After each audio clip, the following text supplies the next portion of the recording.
What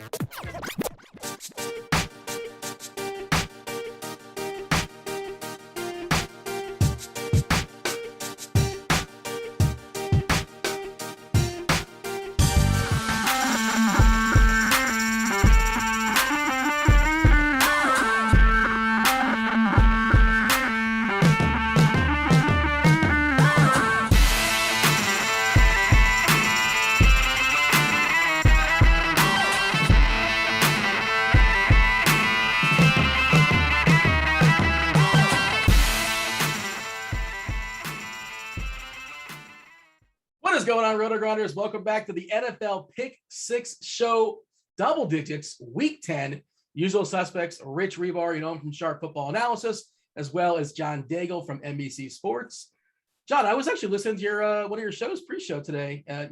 7 o'clock. We do it was 9 o'clock on a Wednesday night, 7 o'clock, NBA locks. Next 2 hours or so, I prepped for this show. I listened to some podcasts, and you were really good. It was like you were flying solo, no host necessary, and it was season-long stuff. That's not my wheelhouse. We focus on DFS, but of course there is a Venn diagram, there's a crossover. But yeah, tell the people about that show. I thought it was you just fire off a bunch of questions. You just keep on answering chat questions. I was about to say, I've been doing a show with you for a year and a half, and you said I'm really good now. Well, thanks for tuning in, Dean. Just now. I appreciate you seeing that. I don't care. Go ahead. No. Thanks for listening. It's just a good football show. iTunes, Spotify. Also, the NBC Sports Edge YouTube page, where we just started, Kyle Dvorak and myself, on Sunday night. It's there every Monday morning now, a tournament recap show, just like 10 to 15 minutes where we go over our lineups and the winning tournament lineups.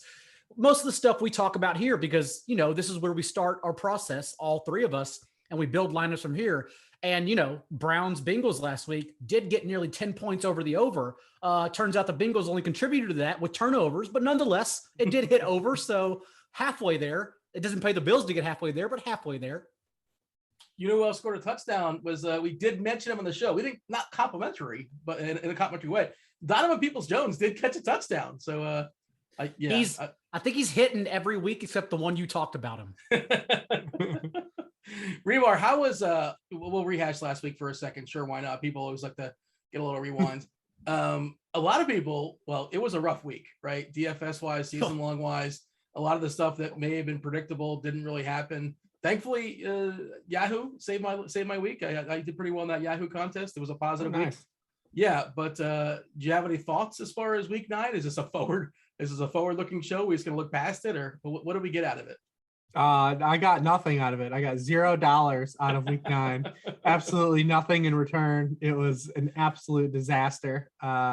My 3 core quarterbacks are Joe Burrow, Josh Allen, and I'm trying to think who was my last core guy that tanked. It was a terrible player. Unless it was Patrick Mahomes. It was Patrick Mahomes. Yeah, it was Patrick Mahomes. Those are my 3 core quarterbacks, and I built stacks around those guys, and it was terrible. Like Nick Chubb got there, and some of the Burrow stack. That was cool. That's it, man. It was a nightmare. I did so poorly that I late swapped from Tyreek Hill to Brandon Ayuk in the afternoon, and it didn't matter at all. It just moved me up like 50 spots. Those 50 spots did not help. That's how poorly my lineups did. That was a really sharp move, though. And by the way, I just realized I rewound that in my head. I did not mean to sound condescending at all. That was not my intent, the way I phrased that. I wasn't shocked. Oh, my God, Daigle's actually pretty good. It felt good to late swap to Ayuk. But again, feeling good does not pay the bills. So even the late swap did not matter despite doing so. We don't have to mess with Patrick Mahomes this week. Thank God. Thank God. Sure. Like we're so tired of the Chiefs, right? And Tyreek, all of them. Do we have any thoughts? Anybody have any thoughts, or just we want to just go move past it? We'll just save it. Let's save it for other shows. I mean, it's pretty much the same thing that we'll talk about with the Bills and Cowboys. So we'll get to it all together. Yeah, like all the teams just like Freaky Friday or something like that. The Jags are all of a sudden good, at least for a week. Yeah. So how this show works, if you guys are just tuning in, for the first time, week 10, where y'all been? How this works. We don't really focus on, the teams on a bye. We're not talking about Chicago or Cincinnati or the Giants or the Texans.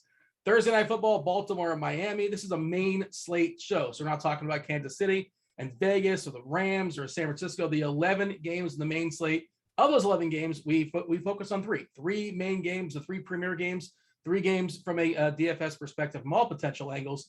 Then we run it back and talk about our favorite players at each position that are not involved in those 3 games. Batting first as far as the games, this is the feature game of the week, I think. Biggest total on the board, Atlanta at Dallas. Dallas is a 9.5-point favorite. 54.5 is the total. Daigle, you picked these games. This is our leadoff hitter, and like you kind of had to pick this game, right? It had to crack the board. Your thoughts as far as well, Dak looked pretty rough last week. He had a couple, garbage touchdowns to salvage this day, I suppose. Are we concerned at all about that injury? Is that sort of fluky? Is that just a coincidence? Because he's popping right now in cash game lineups on a Wednesday night. All 16 of their points basically came when they were well out of the running in that game, midway through the fourth quarter. Every team is allowed at least one of these in the NFL. When they stack, that's when we start to get worried. But for the Cowboys, it's really just about the devil being in the details, because Dak Prescott was blitzed at a top 5 rate coming into that game. And it never really made sense, since he does actually lead the league with 13 touchdowns against the blitz as a high IQ passer. But the Broncos pivoted altogether, clearly shocked them, and called man coverage on 43% of their snaps, getting pressure with only 4 pass rushers throughout the game, which explains how the Cowboys totaled just 145 yards and less than 4 yards per play, and just 5 first downs as well through the first 3.5 quarters. Cowboys actually went 1 for 13 on 3rd and 4th down plays, including big drops that would have moved the chains from Amari Cooper, CeeDee Lamb, and Dalton Schultz. So it's just all around poor play altogether. The good news for the Cowboys is that the Falcons can't do that, because they're stone last in pressure rate and sacks per game. Also, we're expecting Tyron Smith back at left tackle for this one. So just a completely different matchup for Dallas, in my opinion, altogether. All right, your thoughts as far as how does Gallup being back change things? I guess we'll kind of dig into the other pieces, but we're presuming Gallup's back. Nothing official just yet, but it's a Wednesday night, and I guess we're assuming Elliott's fine after being in and out of the lineup on Sunday. Is that kind of the presumption right now? I mean, they've given him 2-point conversion carries down 30 points. You hope that, what was that? Hope that he's all right. I mean, I have in my main home league, Dak was my quarterback. I couldn't even believe he was in, but I was grateful he was. But yeah, Elliott's in there getting carries. They pulled the receivers, but everyone else was still in. But yeah, and Elliott practiced today too, so it looks like he's still on track. But as far as Gallup coming back, it actually is pretty timely, because with Blake Jarwin's injury, they actually shifted last week to an 11 personnel team. They used 11 personnel on 82% of their snaps after they were running 12 personnel at the league's 5th highest rate. So it kind of lines up. Maybe when Jarwin comes back, we'll see more of a jostling, but it actually fits. There's some symmetry right now in terms of the return. So we don't have to really fight and look and see how these snaps are going to be divvied up. Because if you go back to week 1, I mean, CeeDee Lamb was basically a part-time player in week 1 before Gallup got hurt. So we don't have to deal with that for a week probably, or a couple weeks, because I think it's just short-term IR for Jarwin. So right now, all 3 guys should just come back and be locked in here. Like Daigle said, Falcons last in the NFL in sacks. They get no pressure on the quarterback. They're last in the NFL in sacks plus turnovers created per game. That was Dak's first game since week 1 where he threw for under 8.5 yards per pass attempt, coming back to the calf injury. He was last in the NFL in completion rate below expectation in week 9. These are all things, like I said, if you start stacking them, we could start to question things. But other than that, it was just probably a one-off against a team that's a solid defense and a good defensive-minded head coach. You let those go. We'll see what happens when they're now implied for 32 points. If they do that against the Falcons, we'll revisit that. But other than that, I want to circle back here to the Cowboys and dial in on them. Probably a passing game is what we want to focus on, because we know what to do with Zeke. He's going to get into the paint eventually here. Again, he hasn't gotten there the last 2 games. But it looks like, everyone's talking about AJ Terrell. AJ Terrell is having this breakout. But AJ Terrell doesn't move. He plays 85% of his snaps in one spot. All the Cowboys receivers move around. We'll see if that holds true with Gallup coming back. But all those guys move around, so we don't have to really worry about it. So you can kind of pick your poison and pick who you want. But, I mean, Lamb's been the guy that has really had, kind of the floor and ceiling. I mean, he had a low floor last week. But Amari Cooper now has been kind of, really, really hit or miss. He's had 2 top 5 weeks this season, and then just kind of has been the wide receiver 4 or lower and everything else. He has 3 or fewer catches in 5 of 8 games, but people keep getting hooked on that price, man. On DraftKings keeps lowering it and keeps pulling people in. Not saying he can't get there, but he's definitely a lot more volatile than people give him credit for. But yeah, I want to circle back to the Cowboys passing game for sure. DK did bump him up to 6.2K. He was 5.7 the previous week, 5.1 before that. So, and he just never, I mean, maybe this is just unfair, but he never seems to be 100% healthy. He's always like hobbling or just like he's like toughing it out and giving it a go and all that kind of stuff. But yeah, it's really hard to avoid this offense when they a 31-32 team total looking at against Atlanta, who's both bad versus the pass, bad versus the run. Dealer's choice, however Dallas wants to score, they should be able to score whichever way they choose. Do you have a preference here, Daigle? Who do you want to start with? You want to start with one of the receivers? You want to start with Zeke? Ideally, you get one big piece. You get one of the big receivers, you get Zeke. Who do you want? Well, Zeke was chalk at the same price on DraftKings as he is this week. He didn't budge at 7K. And that is fresh off a season high, 72% of backfield touches now as well. I would imagine his ownership dips at least a little bit in this game. So I think he's fairly interesting as well. I think if you want to run an onslaught, because it's actually fairly cheap on DraftKings too, since they're not moving Zeke and Cooper's salaries, or like Rich said, in the case of Cooper, moving it down. So yeah, I would probably start with the double stack here. CeeDee Lamb in particular, since he is the one still touting the higher target share weekly and not being boomer bust like Cooper. But overall, like I could see myself playing a variation, including Dalton Schultz, who even with Gallup coming back, we saw Schultz play a season high 95% of snaps in his first game without Blake Jarwin. So I still think there's an out for him as well as the clearly less rostered piece among all of them in this game. Yeah, the thing with the Cowboys running backs is there's a clear tell that we have now. Whenever the Cowboys are in negative game script, Zeke's just going to play. He's the guy that plays all the pass protection snaps and gets to run all pass routes. His three highest games in terms of share backfield touches are all three of the games that they've trailed throughout the game. And those are all Pollard's worst games in terms of getting usage. So there's a clear tell that if you think the Cowboys are going to be in neutral game script or positive game script, that's when you can kind of maybe dip your toes in the water on Pollard. This is more season long. We're not playing with DFS, but that's when he'll be involved. There's a clear tell going on. Zooming out as far as the slate, depending on how things fall throughout the week, like running backs, we talk about, how Elliott was chalky last week. Well, there's a potential we're going to have a super chalky Dearness Johnson. That may happen. Najee Harris versus Detroit. Who doesn't look at that and say, yeah, give me some of that? And then James Conner will get a really, really good chunk of that Arizona backfield with Evans presumed out. So I think you don't want any Devin Singletary versus the Jets? He's also on my list, but I could have kept going. In theory, and this is Wednesday. Moss is dealing with a concussion, I believe. He didn't practice on a Wednesday, but Brandon Bolden. You don't want Brandon Bolden? That does not. How deep is my season-long league where I consider Brandon Bolden? I don't think I want that. And then just for zooming out, I feel like Elliott's going to fall back to some degree. But yeah, obviously 8-point favorite, 32 team total. It just depends, and there's a chance the Dearness Johnson week does not happen. Also worth noting, I have to pull this up. Derek Carty's the blitz, the game level factors. This game is projected to have the most plays played the entire weekend, 133.2. It's interesting because we're going to talk about the game that's projected to have the least amount of plays as well, which is kind of sort of somewhat surprising, but not really when you look at their pace of play. The Falcons are playing too. They're also playing. They are playing in this game. And here's the interesting thing is the run back for the Falcons, I think the obvious one, at least, is Kyle Pitts, because a couple of reasons. His price has come down a little bit, but so the main slate is without the four best tight ends if you have the Thursday through Monday slate. George Kittle, no. Darren Waller, not available. Travis Kelce, not available. Mark Andrews playing Thursday night. So Kyle Pitts, he gets elevated to number one. Daigle, he's, FanDuel tight end, usually not that hard to pay up for one of the better tight ends. He's not full-fledged 7-8K. I think he's 6'8" over there. I have this written down. Yeah, 6'9", 5'8" on DK. Usually you punt on DK, and it kind of depends how things open up later in the week. Daigle, how much are we prioritizing Pitts as a run back? If not Pitts, who is the run back? Is it Cordero?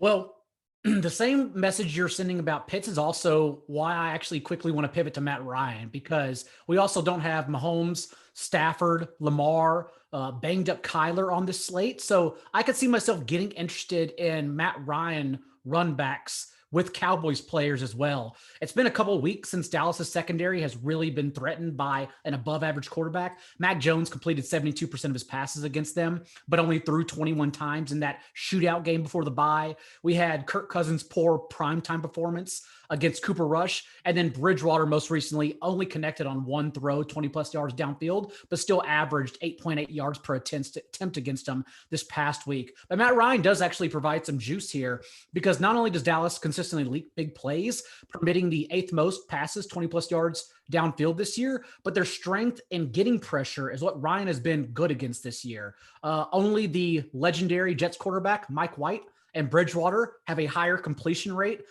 than Ryan under pressure this year, and only Jameis Winston and Josh Allen have more touchdowns under pressure. We've also seen Ryan, since the team's bye in week 6, increase his throws downfield, averaging 8 air yards per attempt in these past 3 games, compared to just 6 in Atlanta's 5 games before the bye. And that explains, to your point about Kyle Pitts, how he's actually more of a downfield threat as well. 9 yards per target in the 5 games before the bye, and actually 15 since the bye. So Pitts is an explosive option who I imagine everyone would go to, but also, sure, I could see myself getting interested in Cordarrelle Patterson as well. Yeah. So here's the thing, Reeves. I see the data like, oh, this team versus tight ends, this team versus receivers. Does that stuff matter too much? It's a small sample. I don't know. I guess there's some things to look at and all that, but the other part of it is Kyle Pitts even, like, do we count him as a tight end because he acts basically as a receiver? So does that even matter? Do we throw that stuff out? Because the Cowboys have been bad against tight ends. So that's what I was looking at. Wait, hold on. Let me see. Let me pull up my data. They're last in DVOA against tight ends. Okay. Yeah. So, but does that even matter for a guy like Kyle Pitts, who's like a tight end with air quotes? You can't see me doing it, but yeah. Yeah, I mean, there was a couple of games there too where Kyle Pitts, 2 weeks ago, Kyle Pitts talked about how much attention he was getting against the Panthers. And so last week, the Falcons said, all right, well, we're going to not line him up outside as much, even though when he did line up outside, he cooked Marshawn Lattimore and dropped a potential, 50-yard pass that would have definitely put him over 100 yards. But they actually moved him around. He lined up out wide just on 10 of his snaps. It was his fewest in the season.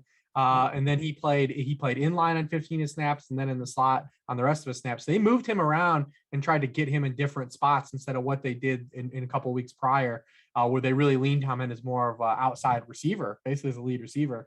So it's nice to see them already taking, kind of homage in their first big draft pick under the staff and saying, oh yeah, let's actually utilize him the way we should and actually try to free him up and make plays. And they did. He just left the big one on the field last week, but he's and you look at his target shares in the 3 games that Calvin Ridley hasn't played. I mean, he's over 22% in all of them. He leads the NFL in depth of target for tight ends. So you've got splash play upside with him. So yeah, I mean, he's going to definitely be the most popular guy to kind of bring back here, because it's harder to figure out the other guys. I mean, you actually have Cordarrelle, who's is a nice bring back. He's so good. He can play Calvin Ridley's role and Mike Davis's role. But they can't run the football. This is what's great about the Falcons, though, is they suck at running the ball. Like, they're awful. They're like the Dolphins. We talked about Gaskin, and I couldn't believe Gaskin's ownership last week when we finally got to Sunday, because they're a team that just can't run the football. So when you inflate these guys at the matchups, and Gaskin sucked out a touchdown there, but you saw how bad his game was. Falcons can't run the ball. They're not going to be able to run the ball. They can't do it. So they just swerved into kind of dropping back and throwing. And that's basically all Matt Ryan did under Dirk Cutter too. So that's why you like the passing run backs as well, that you compare with some of these guys. The receivers are just a little bit tricky, but there's really only Russell Gage and Tajay Sharp are running routes. I mean, Olamide Zaccheaus had the 2 touchdowns, but he ran a route on 35% of dropbacks. Like, you got lucky. Someone played him. I saw, Scott Barrett sent a tweet out, someone actually played him. So that dude deserves whatever he got from that. But I hope he won all the money, or accidentally clicked. Maybe just picked him because his name is cool. It's like, yeah, I'm gonna pick that dude. But yeah, someone played him. I saw that. 3 targets, 3 catches, 2 touchdowns. I mean, we're not chasing that, are we, Daigle? I assume we're not chasing it. No, and like Rich said, Sharp and Gage have mirrored one another in routes the past 2 games, literally running the exact amount without Calvin Ridley. But they've also had whack-a-mole outings where Gage hit last week, but Sharp hit the week prior. So you're pretty much on your own. Good luck picking one if you want to go down that lane. We got anything else in this game, or are we moving on? Don't play Mike Davis. Yeah, I did that a couple times earlier in the season. I think even I'm maybe week 5, I was like, you know what? I went on a whole rant about I'm not playing Mike Davis anymore, and I've stuck to that. proud of myself. I've broken some of my rules sometimes, but there you go. I think there are only 3 rules. It is don't play Mike Davis, don't play Evan Ingram, play Cooper Kupp. That's all you got to do to win a DFS this year. I did play some Gaskin last week, though. I'm in a box of shame. Well, that you said, because you just asked about like those kind of stats matter, and that's all everyone started with Gaskin, right? Like people are like, yeah, Houston's terrible against the run. Miami's finally favored. Like, we'll just play Gaskin. But like Miami it's like their offensive line is just garbage. Like, it doesn't even matter. That's why Booker was such a good pivot, especially on FanDuel over Gaskin. Mm-hmm. It doesn't help whenever he gets hit backwards to lose the 100-yard bonus and then gets injured on that play as well. And you're stuck with 99 yards on DK. Other than that, it was great. I think he was on my best DraftKings team, actually. So yeah, that was kind of a bummer for sure. Tampa Bay, Washington, 51 is the total. Tampa 30-point team total here against the football team. They are 10-point favorites. The tricky part here is Reeves. It's Wednesday night. We're not really sure about Antonio Brown. I know he's in a walking boot at some point. He's not playing. Oh, you're ready to take that stand. You're gonna say it. It's not happening. Antonio Brown is not playing. Okay. Has that been reported, or are you still confident in that? Yeah, I mean, basically, because he had a video. I saw there was a video of him working out, and like basically every single like WebMD Twitter doctor was like, "Oh, this dude, there's no way he's coming back this week." Now do Godwin. People I trust. And what I saw in Godwin is the opinion was that he was going to end up playing. So, I mean, granted, it's Wednesday, these things change, but like the people I follow that are usually pretty right are in the camp that Godwin's going to play and Brown is not. Okay, so under that assumption, we're assuming Brown is out. We're assuming Godwin's in. Godwin is popping on both sites, both FanDuel and both DraftKings, for good reason, obviously. And you want to keep your ears and eyes on his status all the way up to lock on Sunday morning. But under the presumption he's playing, is he your favorite Tampa Bay Buck through the air? I presume he is. Yeah, but it's kind of 1A, 1B. Both these dudes are in pretty great spots. I mean, the Washington blitzes so much that they've been getting crushed by slot guys all season long because the reads come out quick. They've been getting beat downfield too. But, Keenan Allen, Sterling Shepard, Cole Beasley, all those guys crush them. So Godwin would be kind of the guy that you would kind of glom onto to follow that suit. And he's had 2 huge games with Antonio Brown out the past 2 weeks. But, I mean, I have no problem with Mike Evans either. I mean, really, Mike Evans has only been bad the 3 weeks he was shadowed. And, like, that's it. He still got a touchdown on Lattimore. But other than the 3 games he was shadowed, he's been the average wide receiver 11 in scoring. And Washington is bad downfield. I mean, they're 31st in completion rate and throws 15 yards or further downfield.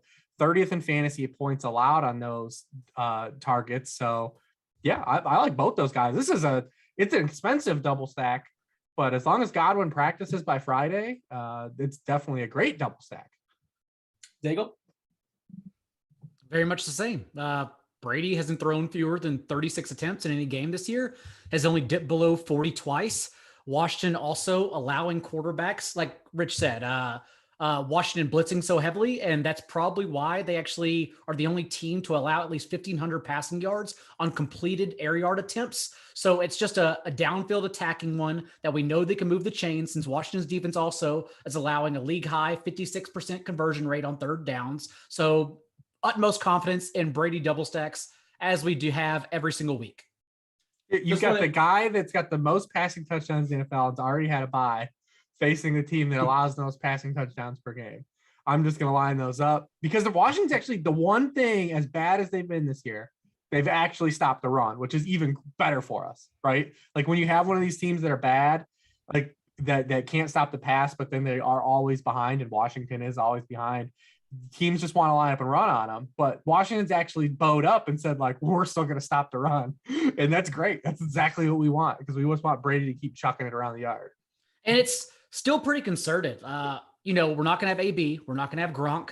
And whether Godwin plays or not, like, we know we're still going to get 2 wide receivers and basically no one else. Even Cam Brate without Gronk hasn't seen more than 4 targets yet. So it's pretty much honed down to 2 wide receivers and a sprinkling of Leonard Fournette, and that's genuinely it. Yeah, and you got Greedy Gus, Tom Brady, who, if you want to buy the narratives and all that, like, he's trying to rack up as many touchdowns as possible to get that MVP, and they're still chucking that, Mortal Kombat style, finish them, fatality. They're up by 17 with the 3 minutes left to go in the game. And he's like, give me one more touchdown. Why not? Sure. I presume he's going to be the MVP. He's certainly at the forefront of that right now. And you guys mentioned it just to kind of put your stuff in the DFS thing. On FanDuel, no team allows more fantasy points to quarterbacks than Washington. They allow the second most fantasy points to wide receivers. So that all sort of adds up. There's Fournette sitting right there. I know it doesn't make sense. Everything was just kind of laid out there, but of course, variance, goofy stuff. You can't predict things. Remember last week? How do we feel about Fournette? Maybe siphoning a couple of touchdowns. Yeah, well, we saw that Ronald Jones had 10 touches a couple weeks before the bye, but also that was a blowout game, I believe. So we know that Leonard Fournette, it's going to be practically him. Ronald Jones is not involved on third downs, does not get targets. Giovanni Bernard gets a sprinkling of them, but it's pretty much all Fournette right now. So yeah, I could see myself doing that. But again, it's because we mentioned so many pass attempts for the Bucs, like that's why I lean on the passing game. Having said that, we don't have ownership just yet because it's only Wednesday, but I imagine a lot of people will be leaning only on their passing game. What do you have for me as far as Washington when it comes to bringbacks? McLaurin, I think, was still a DMP. I'm not sure if that was a standard rest day. On a Wednesday, we'll see. Like, he's been dinged up. He feels like a really good bringback versus a Tampa Bay team that's they can yield some passes, and they also they stop the run, and they're probably going to be playing from behind. McKissick, I suppose, if you want to get a little bit cute, I don't hate that, especially on DK, where you can compile those receptions. Who's popping for you there, Daigle, as far as Washington as a potential bringback? Well, the targets only go to three places. It's like poor man's Bucks. McLaurin, like you said, who's accounted for 47% of their wide receiver targets this year, as everyone else has just been in and out of the lineup all year long. J.D. McKissick, who has seen at least 6 targets in all 3 games without Curtis Samuel heading into Washington's bye. And then Ricky Seals-Jones, who's been more of a floor play, but has averaged at least 6.5 targets without Logan Thomas.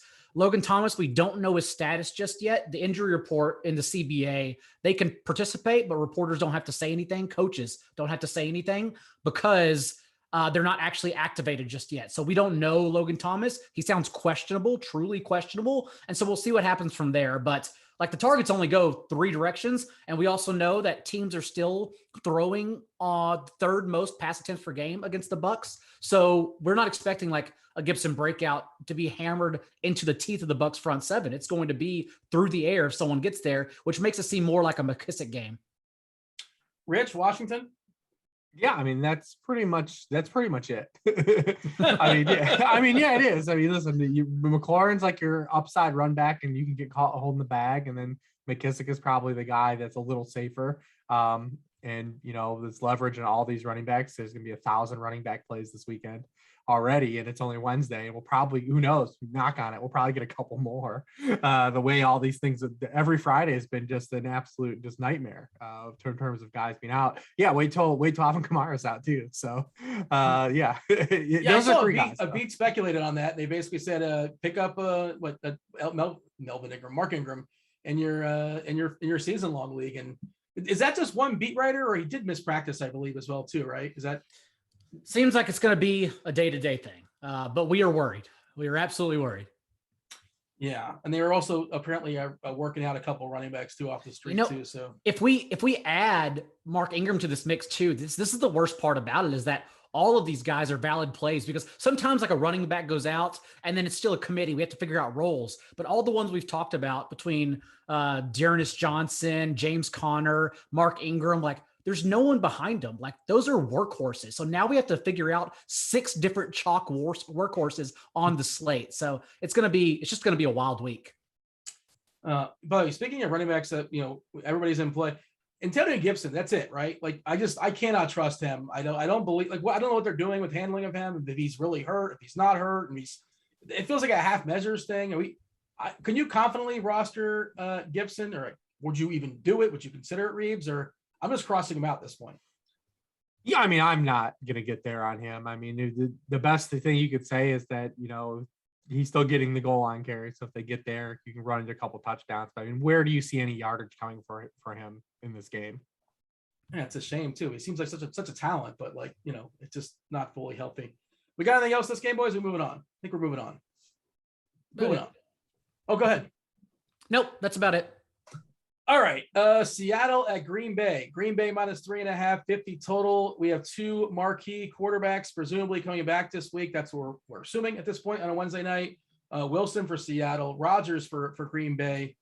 And this is the game I alluded to, by the way. This is the game that's projected to have the least amount of plays. Doesn't mean that you can't play it, obviously.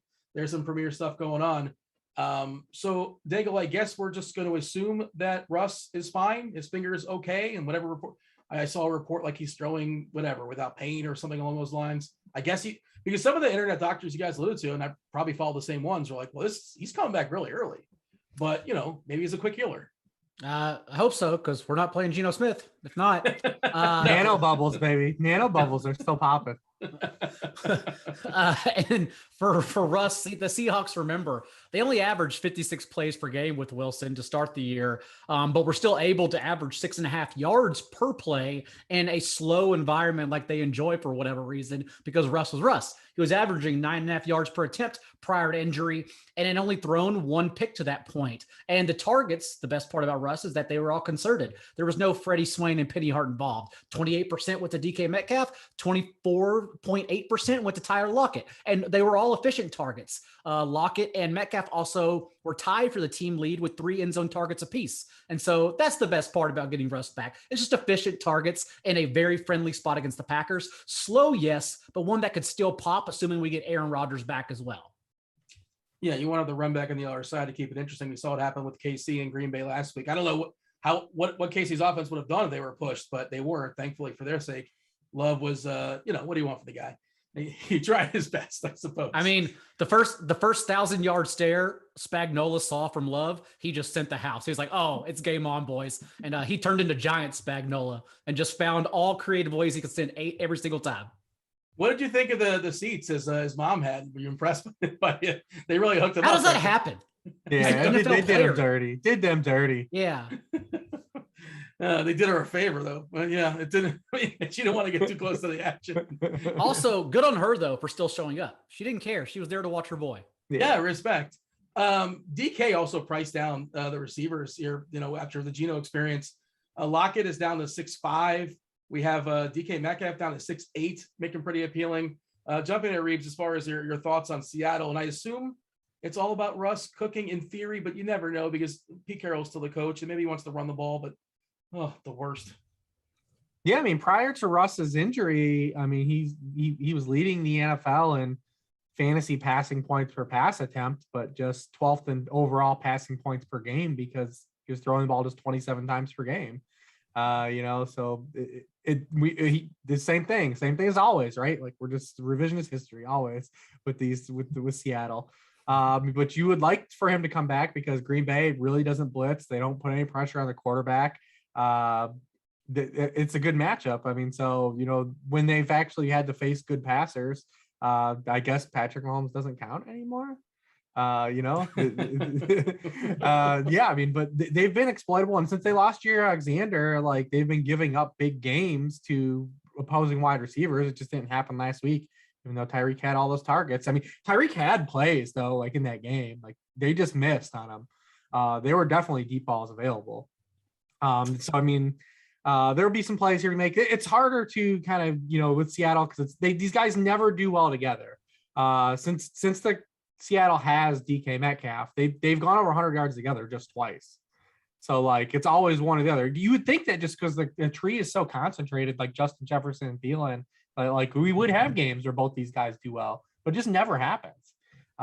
So it's really tough. It's usually one or the other, and typically I get it wrong in DFS. I like Metcalf this week, so maybe that is the signal for people to go to Lockett. Lockett's just one of these guys that's just because I feel like you got to aim small, miss small, and that's what you get with DK Metcalf, right? His floor is a lot higher. He can save bad games with his touchdown upside, like he has. He's scored in 6 of his 8 games this season. Lockett is more like I'm going to get you 25 or I'm going to get you 5. I mean, he has games with 100 yards, 178 yards, 142 yards. And then his other 5 games combined, he has 159 receiving yards.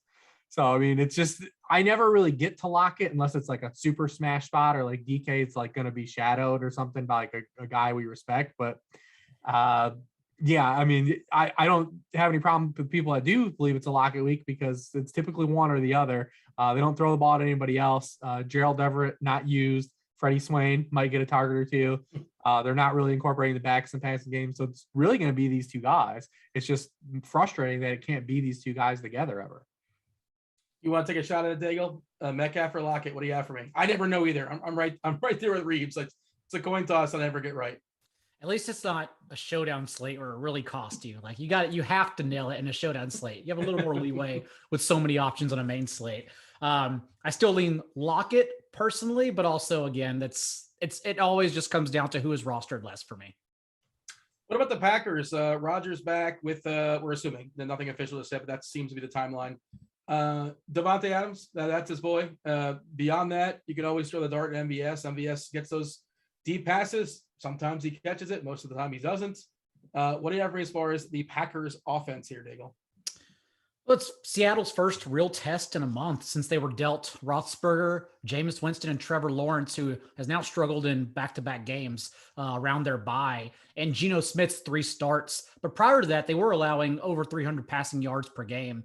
And if you look at Green Bay's offense, there's also, it's going to be pretty much our first glance at them at full strength with Aaron Rodgers and Marquez Valdes-Scantling and without Robert Tonyan, because without Robert Tonyan last week, it was with Jordan Love. So maybe they changed this, but they just used Mercedes Lewis as a pass blocker. He stayed in for as many pass blocking snaps as he did routes run against the Chiefs. So there's an unknown ceiling with Rodgers, since the Packers could just choose to utilize more 3 and 4 wide receiver sets, since they do have all the receivers available now, rather than plugging someone in to run routes like Tonyan did as a receiving tight end. So a little bit of a ceiling that, we may want to get ahead of against a poor Seattle defense. Is there any narratives out there as far as like anybody Rodgers? You think I'm just always trying to think of this kind of stuff, especially quarterbacks have the ball and they want to stick it to whoever to get like their 4 or 5 touchdowns. Like Brady, I made up a narrative, or it's just like it's business as usual. What do you think, Reeves, as far as the Packers offense? It's tough. I mean, I don't know how sick he was, and how he's going to bounce back. Yeah, it's treated everybody differently. He was actually sick. He talked about being sick, so. His stamina going to be a problem. He can't come back until Saturday. So he's just kind of doing virtual stuff right now. So it's kind of he's a quarterback. So it's not like, a wide receiver that, coming back or something like that. So it could not be that big of a deal, but there's at least some concern with it because we just don't know, right? It's just one thing. It's another thing to put in to the variance pile. But I mean, that's the thing about this is it's hard to figure out what's going on with Aaron Jones right now. I mean, we've seen his usage now really kind of be reduced in recent weeks. And, it was one thing when we knew he was going to be used as a pass catcher on Thursday night, and you're going to use AJ Dillon to kind of alleviate his role because you don't want to just wear him out. But then, last week he doesn't hardly play. He doesn't play at all. I mean, he had a season low 50% of the backfield touches. He had his lowest rate of routes per dropback since week 1. It's just very head scratching to try to figure in a game where Jordan Love was starting. I don't really understand what was going on.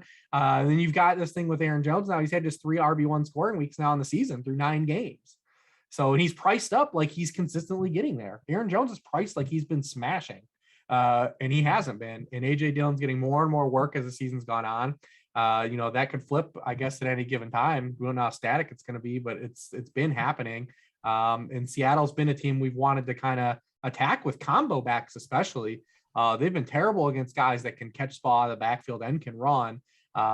So, I mean, it would be a spot where we'd want to really glom on to Aaron Jones, especially being at home, Rodgers coming off of COVID, everything lining up. But his usage has just been all over the place. You got anything here, Daigle, as far as Jones, Dillon, what to do here? No, it's like Rich said, just to see Jones handle only half of the backfield touches. Now Dillon, 12 carries in back-to-back games. And you can explain somewhat why. You can say the narrative is, okay, well, they had to get by without Devontae Adams in a different game script against the Cardinals. And then they had to help alleviate pressure for Jordan Love, which is what they still didn't do in giving A.J. Dillon 12 carries. But and double-digit touches now in 5 of his last 6 games as well. It's starting to chip away far too much at Aaron Jones. So he's not really being used out wide at an increasing rate either as a receiver. So just odd usage that I would like to have more confidence in, honestly. All right, that's the 3 games, right? I assume we're done. We're moving on. Let's talk about position by position. Before we do that, let's talk about Jock Market. Jock Market, stop throwing your money away. It's time to check out Jock Market, the app where daily fantasy becomes a stock exchange. You buy and you sell shares of players in real time for real money. Download now for a 100% deposit match up to $50. Use the promo code Grinders, GRINDERS. Get this, if you do not turn a profit this week, Jock Market, they're going to cover your losses in your very first event. Download Jock Market in the app or Play stores. Check out jockmarket.com. That's JOCKMKT.com and use the code Grinders. 100% deposit match up to $50 on your first deposit. Some quarterbacks we have not talked about here, Reeves. Josh Allen, bounce back game, bounce back spot here, lining up against the Jets. Kyler Murray, do we know if he's going to play or not? I don't know, but he's always a thing. But if he does play, it's like, I want his legs, and maybe his legs aren't 100% against Carolina. Justin Herbert in a potential shootout versus Minnesota. Thoughts on those guys? Who else do you want to add to the conversation from the quarterback perspective?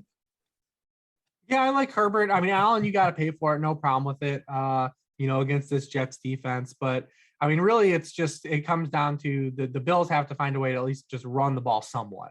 Like, they're just not doing it all, and teams have just abandoned it, and they're not getting any yards after the catch. They're dead last in the NFL in yards after the catch. We've seen Josh Allen's ADOT plummet the last 2 weeks after it was 9 yards or higher downfield in every game this season. He's been their leading rusher in 3 of the past 4 games. Bills running backs, 182 yards rushing the past 4 games, 3.4 yards per carry. They just got to find a way to get something.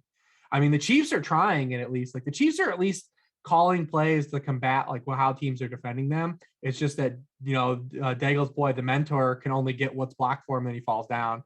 So, I mean, the Bills just aren't trying.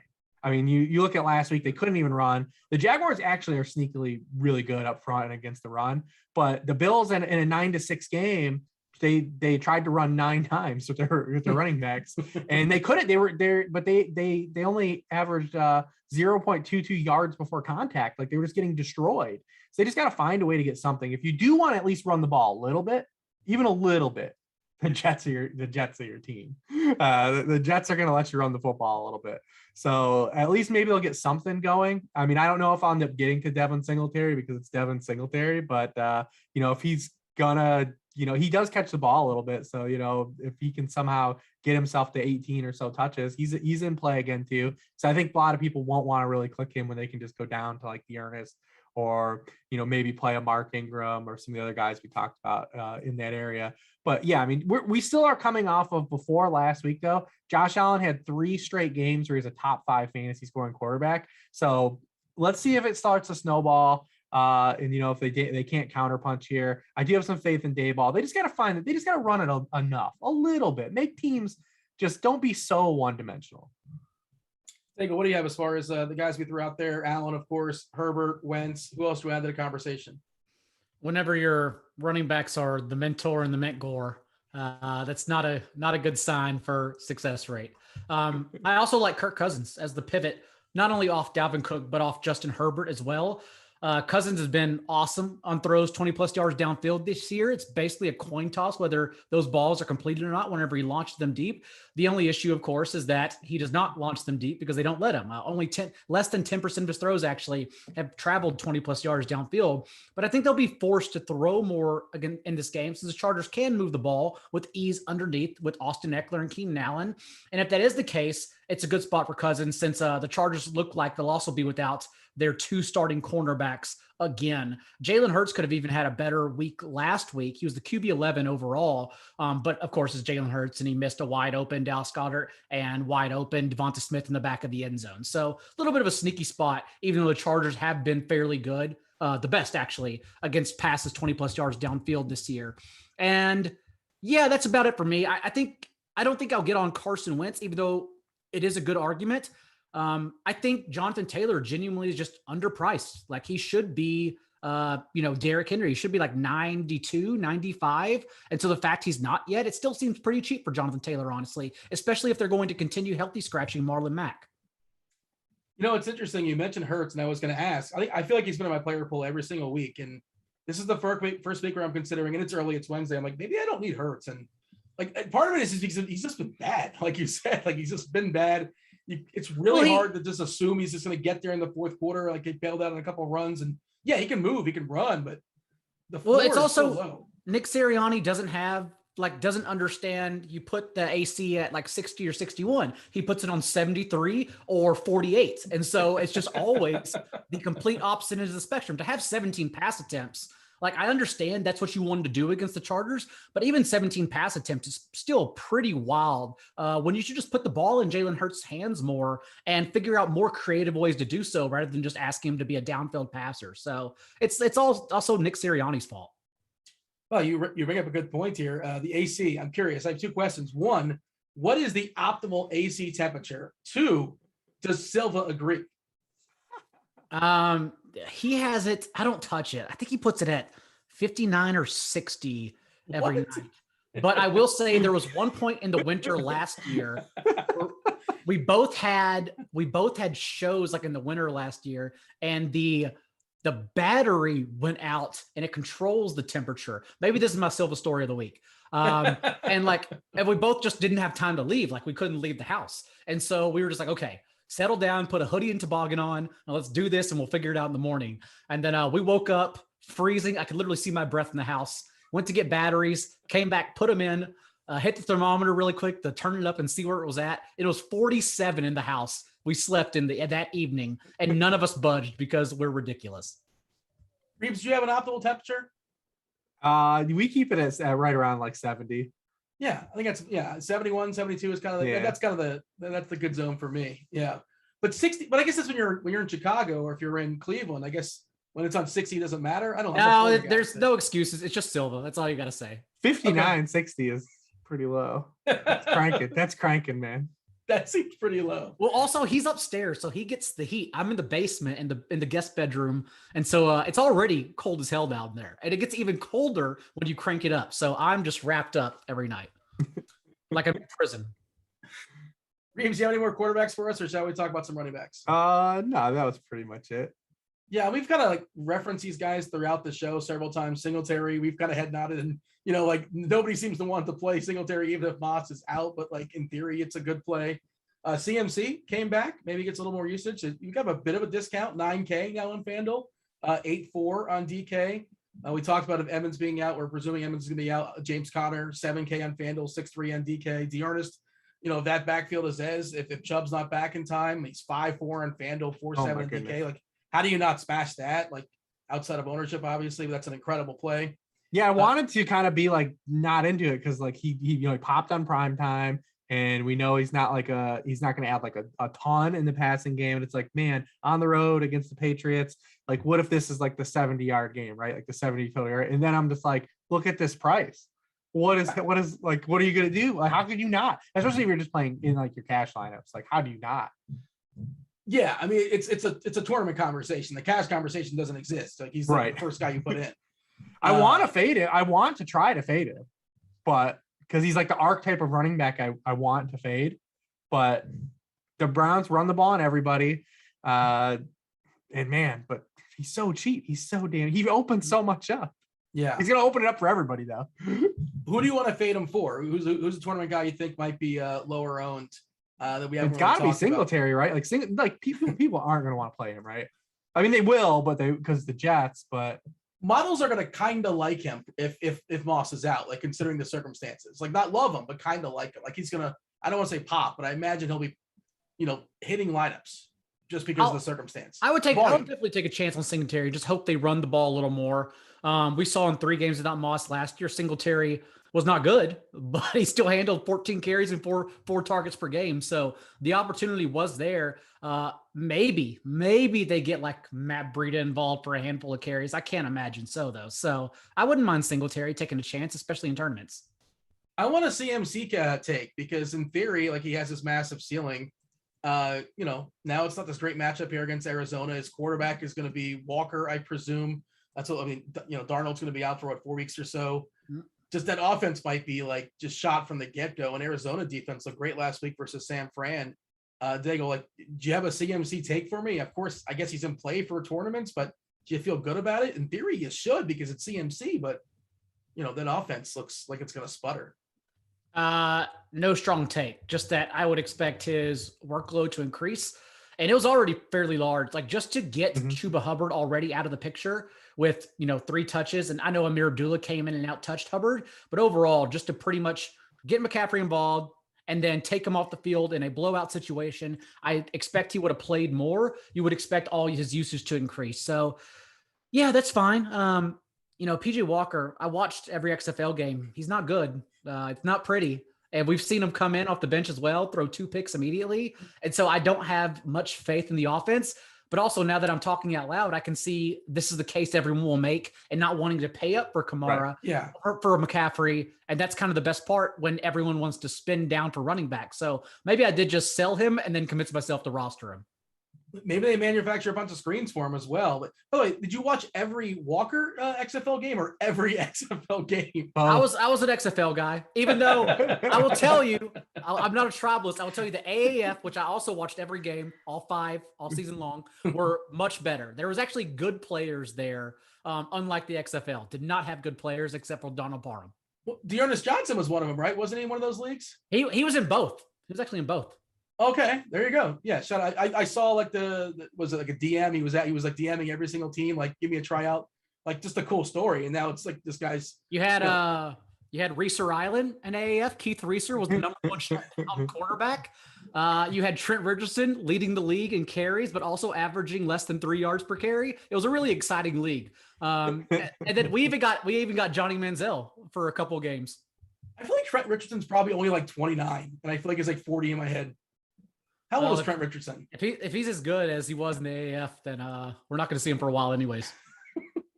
Did you have a take for me, Reeves, on CMC early in the week? Hypothetically, let's say he's like 10% owned, just for fun. Yeah, I mean, it's worth exploring. The touches were there, and the usage in the backfield was there too. I mean, he had 55 receiving yards, so like that's still there. They're another team that like they just can't run the football. They're really bad at running the football, and they've been or pass. Yes, and passing the football. At least maybe they just won't be the worst passing team. That's all. Like maybe just not having Darnold and like PJ Walker's gonna make it good, but just maybe just not being the worst at it will be okay. But yeah, I mean, you guys are right though. Like there's nobody that wants to play Panthers players right now. Like the stink on the Panthers is so strong right now. Even McCaffrey, like it's even McCaffrey. Like I can't imagine he's gonna be popular. There's so many cheap running backs. Dalvin Cook's in like a super smash spot, assuming he's allowed to play, which it looks like he is. Najee Harris is in a super smash spot. Jonathan Taylor's been on fire. Yeah, I can't imagine like a lot of people are excited, even with a little bit of price reduction of playing Christian McCaffrey on both sides. And Najee Harris versus Detroit, like there's another one. Okay, how are we going to figure this out? Good grief. I'm already stressing. There's literally 10 good plays at running back. You guys crushed the season long stuff. Is Jonathan Taylor currently like 1-1 next year? Is he the guy they're floating out there potentially? Well, Cooper Kupp. Wow. Yeah. Okay. Yeah. He's pretty good too. It turns out Cooper Kupp is good at football. Yeah, that's weird. I never in my brain you don't really think that, but yeah, I guess you can't draft a running back. That's what Twitter tells me. So I guess Reeves had Cooper Kupp ranked over Robert Woods this year, which I know like it doesn't seem like a strong take right now, but 9 weeks ago it was very rare to see it. It was like a coin toss, right? I feel like it was like a coin toss. Yeah, I had them jammed together in my tiers back to back, but I still had Robert Woods one spot over Kupp. I couldn't get there. And now Cooper Kupp, he's just Coopertron. He's like the best receiver in the world. Yeah, and why is he not in the main slate again? Because he's like the easiest plug and play. No, get him out of here. Yeah, get him out. Not do that. Get him out. I want him on the main slate. Get him out. No. Oh yeah. Well, but yeah, this is the first week though. I felt like so far through the 9 weeks of the season that it's been funner because like we haven't had like all these weeks with all these running backs, right? Like, and it's now we're back in like the mode of like 2019 and 2020, like we're almost in the jam of mid, except for these guys aren't even expensive. So it's gonna be a fun week. We haven't solved anything on Wednesday, except for talk about how much we like all of them. But it's interesting to see how these things shake out because there are legitimately. I don't know how I'm gonna parse this down into terms like getting core guys, like because there are 8 to 10 guys I like. Even for Dearness, I've already bet the Browns on Monday. And so, I even like him in a favorable game script. So yeah, I don't know. I don't know how I'm going to get off this. I don't know. Najee Harris, by the way, more expensive than CMC on FanDuel. He's 9. He should be. Yeah. Oh yeah, I know. I just think it's interesting. It's kind of worth He's getting the CMC workload, not quite as many catches, but just not coming off the field. And he plays the Lions. Well, there's a stench being next to Roethlisberger, but it's not nearly as smelly, I guess. And he's got a bad arm too, apparently. And shoulder. Not to add to the problem, but I mean, if you want to skinny stack DeAndre Swift, he's right there as well. I don't know how you fit him in, but he out-touched Godwin Abuke and Jamar Jefferson 17-5 until the Eagles took a 38-0 lead in the fourth quarter. And that last game before the bye, and Swift came out of the bye now. This is his first time to not be on the injury report on a Wednesday since week 1. So fully healthy as well. If it's a competitive game, he's going to be out there for every snap. If Jamal Williams is out, Jamal Williams DMP on Wednesday. So if Jamal Williams gets rolled out, we're just adding another problem here. Daigle, give me your list as far as receivers. Who do you have for me? Who do you like? I feel like running back, like we're talking about, running back feels a little sexier this week, which is reverse. It's kind of different, I suppose. Receiver, there's some guys, but no Cooper Kupp, so I don't know who to play. We talked about a few of them. A couple cheaper ones though. He'll probably get steamed, but Jerry Jeudy's pretty awesome. 32% target share last week, and now we have Teddy Bridgewater favorable matchup against the Eagles. Jonathan Gannon, just two shell defense has been such a joke. 4 quarterbacks now since week 4 has eclipsed 80% completion rate against them by just dumping the ball off, including last week, Justin Herbert career high 84% completion rate. And we know Teddy Bridgewater has thrown 60% of his passes within 9 yards of the line of scrimmage. So the dump offs to Jerry Jeudy just make a lot of sense in this game. What you do with an Eagles run back is up to you. It's probably down. We'll talk about that in a second, but Jerry Jeudy's an awesome play. Jarvis Landry has seen at least a 25% target share in 3 games since he returned from injury. Last week, I know it was your boy, Donovan Peoples-Jones, Dean, but also Jarvis Landry still led the team in targets. So I think he's a fine play. Also, remember, we attacked the Patriots just a couple weeks ago with Keenan Allen, and Jarvis Landry is in that same spot since he's returned. He's led the team with 61% of his routes from the slot. And then I'm sure Deontay Johnson will already probably get steamed up since we're not going to have Chase Claypool in this game and for the next 3 weeks. But, Deontay Johnson's a pretty awesome play too. How many targets can he get? Sure. Well, what's the exacta box in this Minnesota Chargers game? We're going to run back some receivers against each other. Justin Jefferson and Adam Thielen. I know Jefferson's a sexy one and Thielen's just not nearly as appealing. And then Keenan Allen and Mike Williams. Mike Williams is supposed to be the sexy one, but I guess he's nursing an injury. I know the announcers kind of alluded to it last week that the numbers suggest that. If you were to pick one receiver on each side of that Minnesota Charger game, who do you like? I like Mike Williams. I like to believe in my head I've had this figured out all season. Okay. I've been off on. In the works, I've been off on Mike Williams every down week he's had.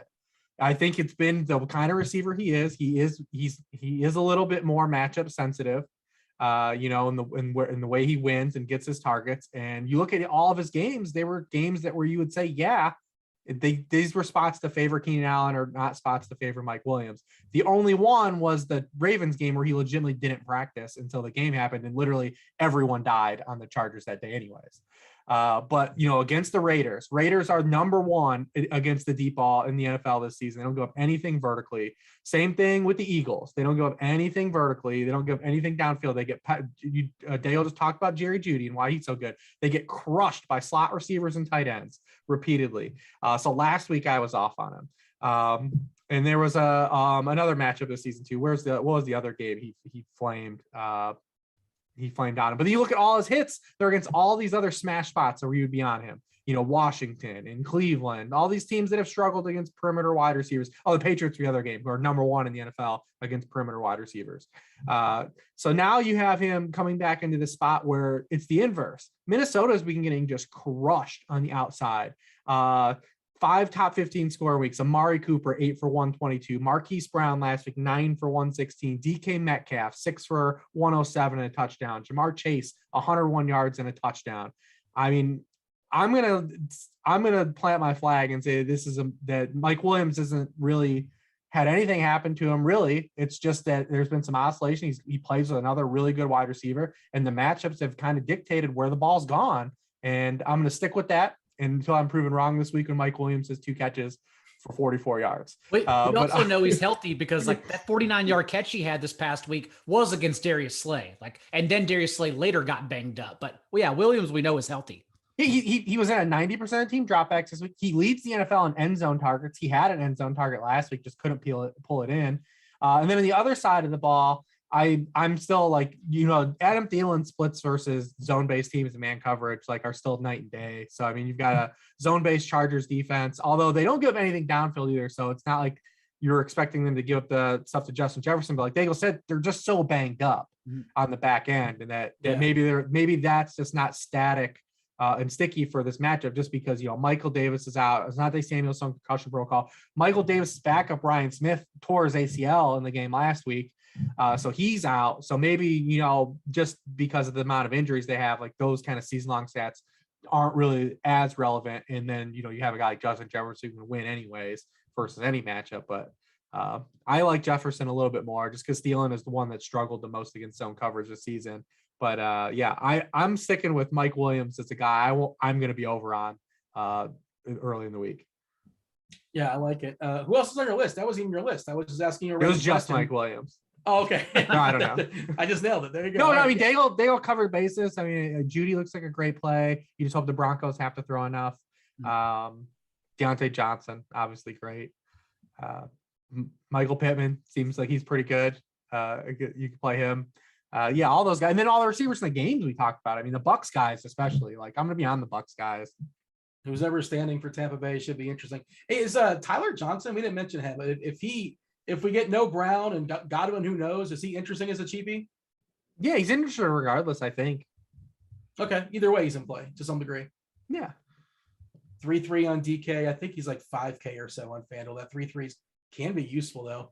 Obviously, if Godwin ends up not like practicing by Friday, he's gonna be like the cup of tea. Yeah, he's one of the chalk receivers you make things work with. I can see him get steamed too, even if Godwin does play, because he's so cheap in a matchup or an offense that everyone wants to have exposure to. I alluded to it earlier as far as tight end. Tight end's going to be, it's pretty rough this week because, again, no Kittle, no Waller, no Kelsey, no Andrews.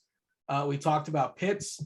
One of the guys, there's 2 guys popping, and the optimals I ran on Wednesday night, whatever that's worth. It was Pitts and back to Dan Arnold. Dan Arnold's 3.5K on DK, 5.1 on FanDuel. And I think he's been leading that team in targets for like the last 4 weeks or something like that. You guys know better than me, but I'm pretty sure he's almost.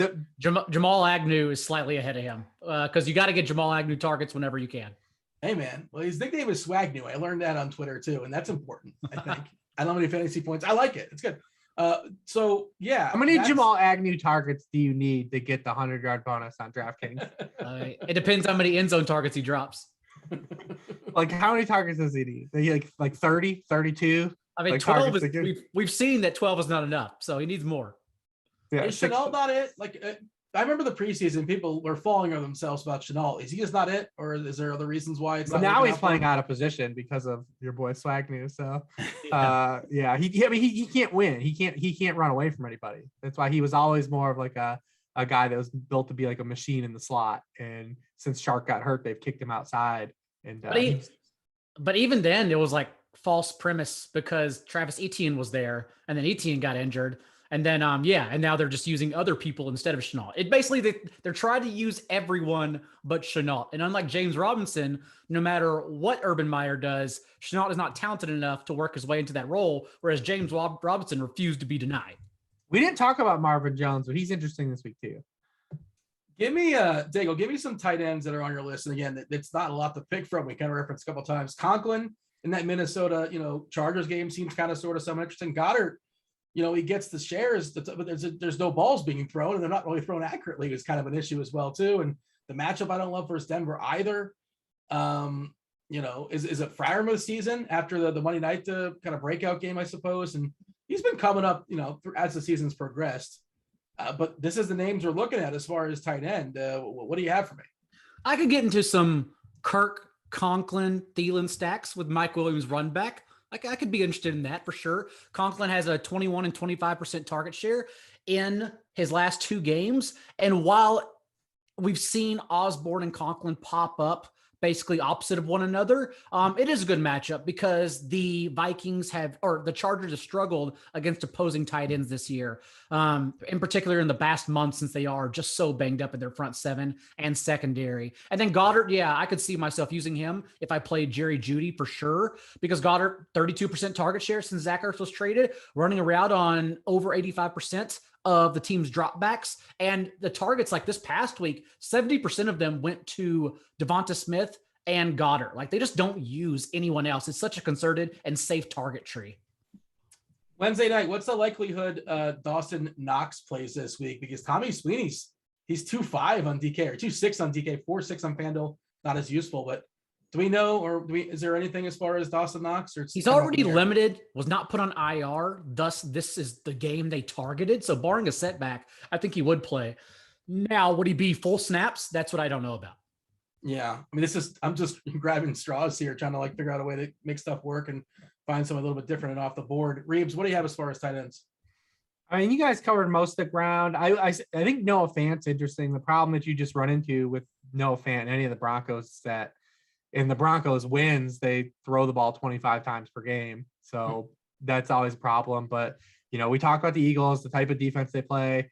I mean, literally every Chargers tight end scored against them last week. I mean, Cook didn't have a touchdown, but he had a 2-point conversion. But, I mean, they're just giving up so much production to tight ends. And then, with Albert O hurt again, in the games that Albert O was out, Noah Fant was running a pass route on 87% of the team dropbacks. So he can come back and walk into a large workload, at least be on the field basically the entire game. It just depends on how much the Broncos are actually press the throw football in that game. Is that scheme? Because I just pulled up as well. FanDuel, the most fantasy points yielded to tight ends per game is Philadelphia giving them up. That's just the way they play defense? Yeah, I mean, they face the lowest depth of target in the NFL. They play just, they play a lot of zone coverage, don't want to give up big plays. That's why they get crushed on the run, because you're getting light boxes against them. Underneath throws. That's Teddy Bridgewater's MO. I mean, literally Teddy Bridgewater facing the team that gives up a just nothing but high percentage completion rate for it's like a match made in heaven. Like, this is the Teddy Bridgewater game. It's just, we need the Eagles to do their part. I kind of talked myself into Bridgewater a couple weeks ago against Washington, and they get out to a lead and they just don't throw. Yeah. So, I mean, that's the thing you got to worry about, because now all the weapons are good. I mean, you got Jeudy, you've got Sutton, Tim Patrick's playing well. You've got Fant coming back. They've got 2 good running backs, but there's a team that just isn't. They're just going to sit on their hands when they can. What does a ceiling Teddy Bridgewater game look like? I don't know, man. Have we seen one? Didn't he have 48 attempts in a game earlier this year? He did. In the 2 losses they have, he's thrown 39 and 48 times. Yeah. Which is why I was on their side last week, and then the game with the total inverse. I even had a Tim Patrick. I had 10% Tim Patrick. I was like, I still sucked because all my quarterbacks were ass. I had 10% Tim Patrick. But to be fair, if you knew the game script beforehand and played Dak, you also would have sucked. I remember well 5 minutes in that game or whatever. I'm like, oh, this is great. Like, oh my goodness, this is amazing. Like, this is like the Cowboys are going to get there. Nope. It was the Raiders game. Yeah. Against the Raiders, 49 attempts, 330 yards, 3 touchdowns, 3 picks. Yeah. That's a Bridgewater ceiling game. Yeah. The Bengals were the same way. Bengals are down 21-7. I'm like, oh, here we go, baby. Yeah. He's going to start getting it now. Nope. No. My favorite thing is when my quarterback throws a pick 6 right at the gate. Like, yes, here we go. Absolutely nothing. That is the show. I believe we're done with tight ends, right? That's it. I'm assuming so. Yeah. I never acknowledged the chat, by the way. What up, chat? You guys are watching us live. Do feel free to hit subscribe, turn on notifications. What happened to getting the chat questions? Where was our chat questions? I failed. I typically pulled up the link on the YouTube, but I forgot to open the chat. So if you guys are there and you're lurking, we weren't ignoring you. My bad. I apologize. We'll be back stronger next week. I'm going to pay special attention to the chat in week 11. That is our cliffhanger for week 11. That's what's going to bring you guys back. And then it's Thanksgiving, right? Week 12. Oh, is it? Is that week 12? That far ahead. That's probably it. Am I going crazy? 2 weeks. 2 weeks. That sounds right. 2 weeks. Yeah, week 12. Yeah. Do we know what we're doing for that yet? I guess we'll figure it out. We usually show up, pretend like we know about the Sunday slate, and talk a lot about Thanksgiving. Yeah. every year. Fair What enough. are the Thanksgiving games this year? Aren't the Raiders on Thanksgiving? They're pretty hot. Let's see here. Well, I assume the Cowboys, and I assume Well, the Lions? Cowboys and who do the Lions play? It is Bears and Lions. Damn it. Oh. It Oh, is Justin Fields though, and we got Justin Fields is coming. Raiders, Cowboys, All right. and Bills in New Orleans. It's not bad. Yeah, I like the Bills. I like the Listen, Bills. Taysom Hill indoors against the Bills. Like we could. I mean, get down with that. the Saints are literally on the easily in my like 5 least favorite teams to watch play football right now. Agreed. Yeah, they're kind of boring. The If we get Steelers more on Monday Taysom night. Hill- The Steelers are like that for me. Like I hate watching the Steelers. Like their games are miserable to watch Mhm. Ben is hard to watch. because they're bad football teams. But like you're just like whatever. It's gonna be like kind of a fun shit show. But like yeah, the Steelers and the Saints, their style of football they play is just like their games are just they do nothing for me at all. I think we'll get Taysom Hill very soon. And they can't keep this Trevor Siemian thing up. Like I know he's not throwing picks, but boy, he's also not doing anything else. Do appreciate you guys listening. Before we step aside and get out of here, Rich Hribar, John Daigle. Rich, tell the people where they can find you, where they can find your content, follow you on Twitter, all that good stuff. Yeah, sharpfootballanalysis.com, the worksheet, all that good stuff, the podcast, Sharp Angles. And then I'm here every Wednesday with my boys, Daigle and Dean. John, tell them about your incredible podcast that you host on a Monday night, I believe. A Good Football Show Okay. podcast, which apparently I'm doing really good at. And then NBCSportsEd.com. I wrote the waiver wire column. If you still have waivers for whatever reason tonight or tomorrow, you can just go check it out. I believe it's pinned at Not J Daigle as well. That's Rich Hribar. That's John Daigle. That is the table we set for you as far as week 10. 2 of the absolute best in the business. Always a pleasure doing this show for y'all. I'm Dean on behalf of Rotogrinders. That was the NFL Pick 6 Show week 10. We're out of here. Holler.